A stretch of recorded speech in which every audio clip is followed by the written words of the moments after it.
comes the problem. The scourging was death. It was not the cross.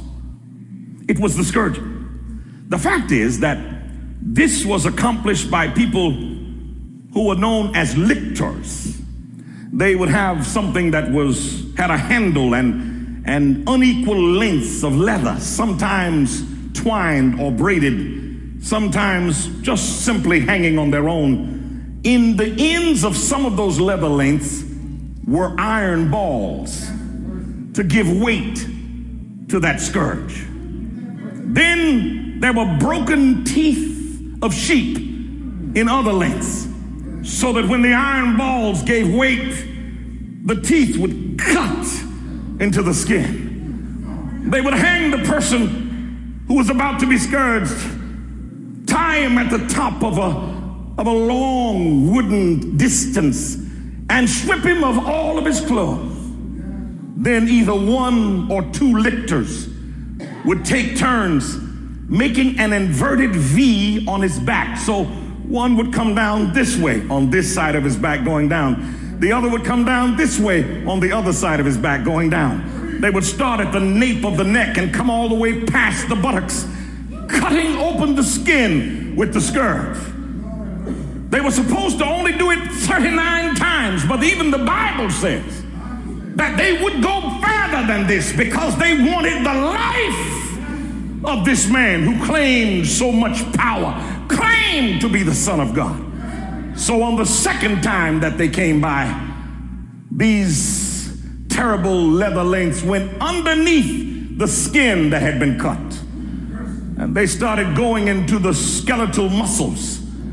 They would pull flesh from underneath the cut skin, so that when they came down the second time, coming down the same way, in the same wounds, the flesh of the Son of God was torn away. And then he was left at a moment when he was almost dead. But here's my experience to power moment. The Bible says, with his stripes,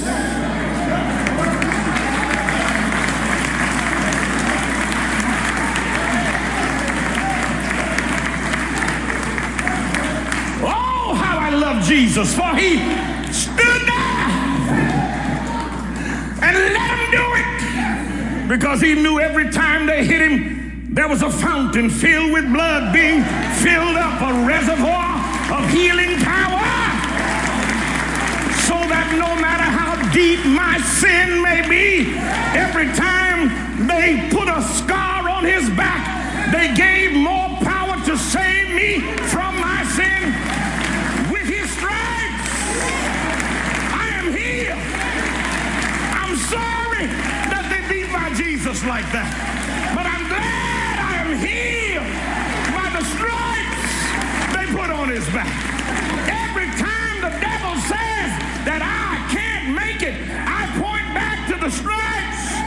I say I'm healed by the stripes you put on him. So you were dumb to do what you did, because you filled up a fountain. And today I am saved by his blood and by his stripes.